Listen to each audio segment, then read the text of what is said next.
Hey, and welcome back to the channel, everybody. How you all doing? Well, as you know, we're doing a bit of investigation here on the ZD1735 180 watt DC motors here to find out whether the Motion Dynamics motor has a Bakelite gear or whether it has a metal gear. And spoiler alert, it does indeed have the Bakelite gear, unfortunately. So I've already taken my left hand side motor apart. I've taken the cover off, checked it, re-greased it, and I'm going to talk about the process of doing this because going forward, guys, you're going to probably have to periodically maintain the grease levels in the worm drive on these. So you are going to have to take these apart. Probably once every 12 months will be enough. I've been using these for 2 years without the knowledge of this being a Bakelite main gear, and I haven't had any issues. And checking the other motor, there's no obvious wear on the Bakelite. It's a bit hard to see it because it's sort of tucked in behind where the main gearing is, but I was able to use my camera to get in there and have a look. So I don't think there's going to be an issue using the Bakelite. Yes, I'm a bit pissed off that I've been told that these are an all metal gear. I was told that the worm drive and the main gear on these motors were metal. The worm drive is metal, the main gear is Bakelite. I'm going to take you through how to disassemble this cover to get it off for you guys, because you're going to need to do this, as I say, periodically. And then we're going to talk about an idea I've got for those of you who have not permanently welded your motor lever to your rod onto the motor shaft.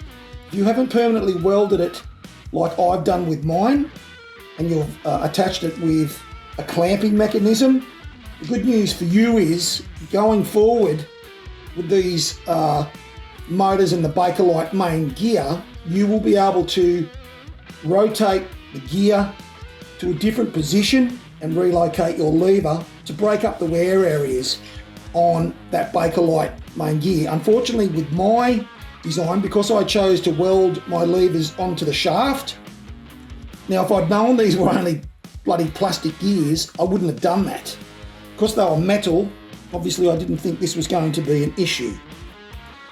We'll talk about that in a second. Let me focus on what I'm doing here. So you've got basically on the motor, you've got these Phillips head screwdrivers. There's one that holds the earth. There's normally two earths on this earth that is attached via one of these Phillips head little mini bolts here that hold the face on. You don't need this one coming out of here. It doesn't do anything. You only need the main earth that will come actually from your motor controller. It needs to be earthed on the cover. That's why you can see this one cut. These really do nothing as well. These can be cut as well. They do nothing. They can be cut. It's only the white and the black wire that is used for the fast speed. So these are just a Phillips head bolt, all right, if you like, with the spring washer. And you just basically use a Phillips head screwdriver that's suitable for the size of these heads. These are really soft metal. They'll strip out very easily. So make sure you use a Phillips head screwdriver that is the correct size. It's a number 2 Phillips head screwdriver that I'm using here. For some reason, probably because they're Chinese,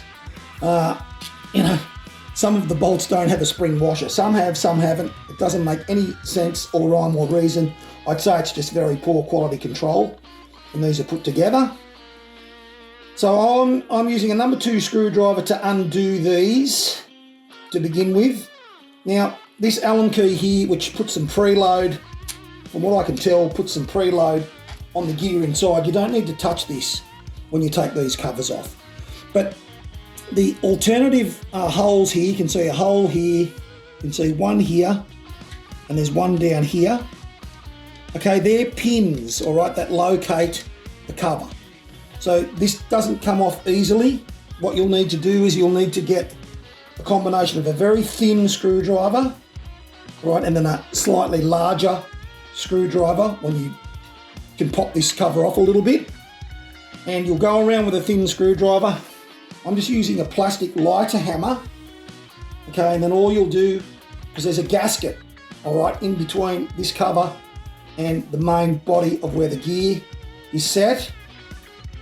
And I'm just using the thin screwdriver just to begin to pop this off, and you'll go opposite sides, all right, because you've basically got to get this cover to slide off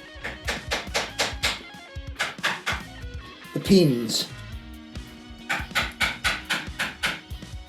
And this is only aluminium, so you just need to be careful you don't put too much pressure on one side, or you could risk snapping this aluminium cover. Okay, so now that I've got that, basically, you don't want to be punching this through in too much in case you damage the gear. So once you've basically got enough space to get a decent size screwdriver, and you can use this then to sort of, you know, go opposites.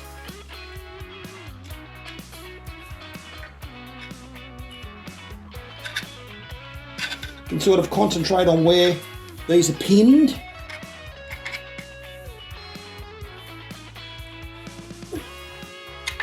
This one's not coming off quite as easily as the other side. There it is.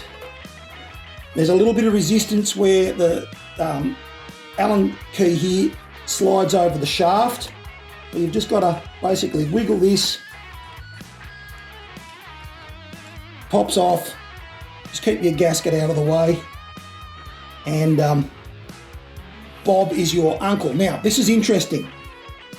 Okay, with the other motor, because the other motor is orientated so then the worm drive is actually at the bottom, what's happened with this grease here is it's just all sitting on the bottom and not able to maintain good contact with the worm drive, whereas because this motor is orientated with the worm drive at the top, the grease is at the top, so it's got a great opportunity to remain there.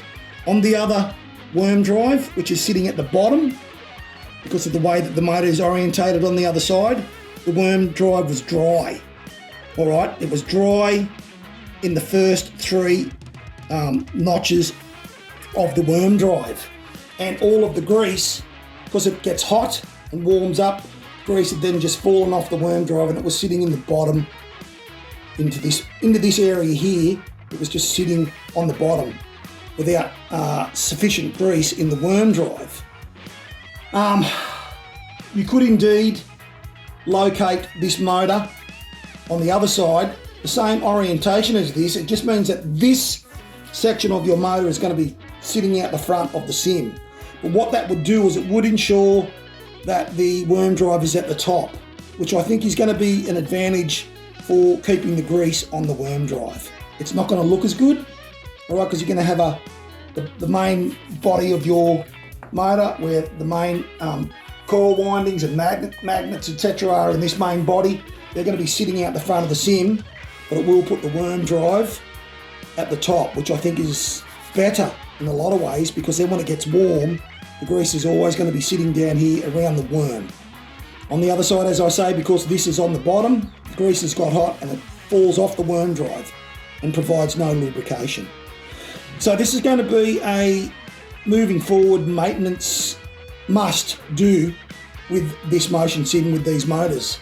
You're going to have to periodically, and I'd say yearly, take these covers off and re-grease your worm drive. All right, push the grease back into the worm. You can see there how when I've moved that bit of grease, it's a little bit shiny in there, right? Because with mine, of course, as I've already mentioned, because it's welded, my lever's welded, you know, the axis of movement of my gear is probably basically from here to here. That's always going through that arc, and all of the rest of this gear is never getting any contact with the worm.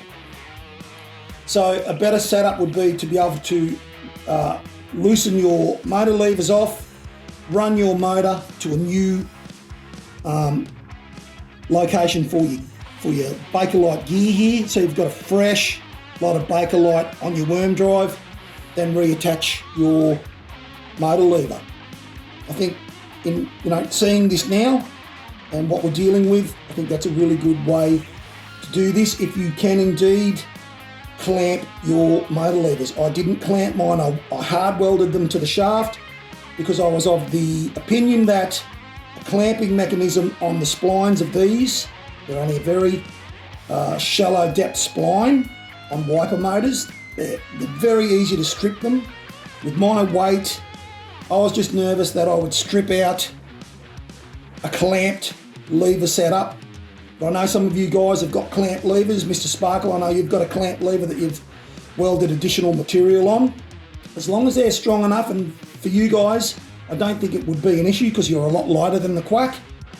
So you can probably get away with a clamped lever. That's great. That means, maybe every 6 months you can loosen off your lever, run your motor around, so then you've got a fresh patch of Bakelite making contact with the worm drive, re-grease it, put your cover back on, relocate your lever. It's happy days for you guys, all right? So that's how to remove the cover.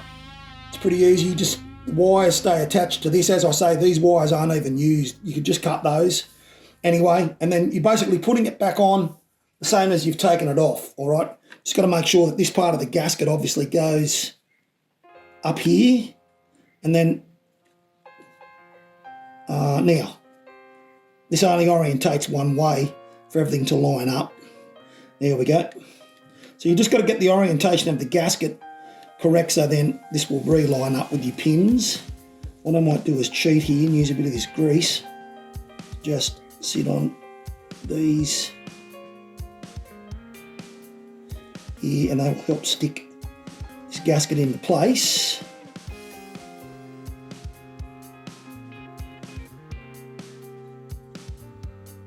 Okay, I'll just wipe this grease off my finger, and then it's just a matter of basically replacing the cover. So then these pins, locating pins, there's only 3. One here at 7 o'clock, 12 o'clock and 2 o'clock. We'll just locate those back. You've got to locate the centre of the cover here. And Martin, on this cover, there is no Lilu or whatever that stamp was. It's not on the cover of these motors. So that's interesting. Okay, so once you've got this located back over the shaft, I'm just going to work the cover back onto those pins, right, like that. And then I'm just going to use my plastic hammer here to gently tap this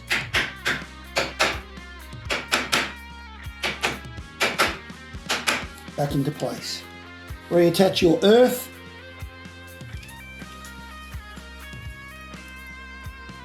Never start these screws with an electric screwdriver, because if you've got them cross-threaded, you won't realise if you use an electric screwdriver.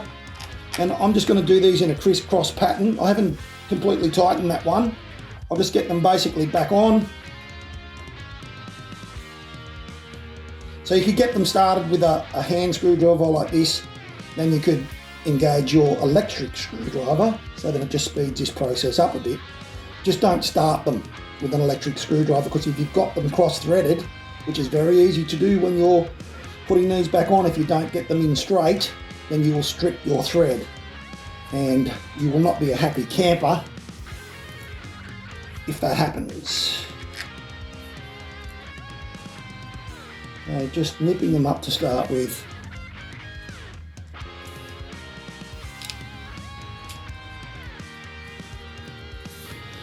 If you start them with your fingers and they go in, you know they're not cross-threaded as well. So you can cross-thread things even with a screwdriver like this. So if you want to be super safe, hand start them.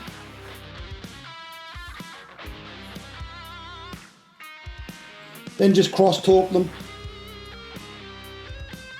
Being careful to put pressure on them pushing forward so you don't put that screwdriver in loose and strip them.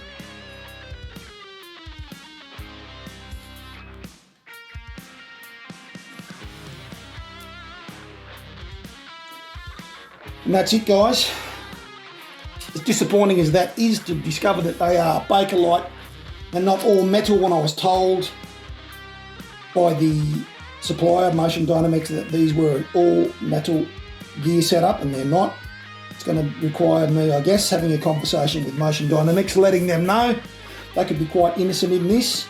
Because unless you pull these apart, how are you going to know? And this is the problem with Chinese suppliers. I've heard this over and over again with any product you can think of. You might get sent a sample batch that's perfect, exactly what you want, and then you can get a shipping container full of stuff that's rubbish.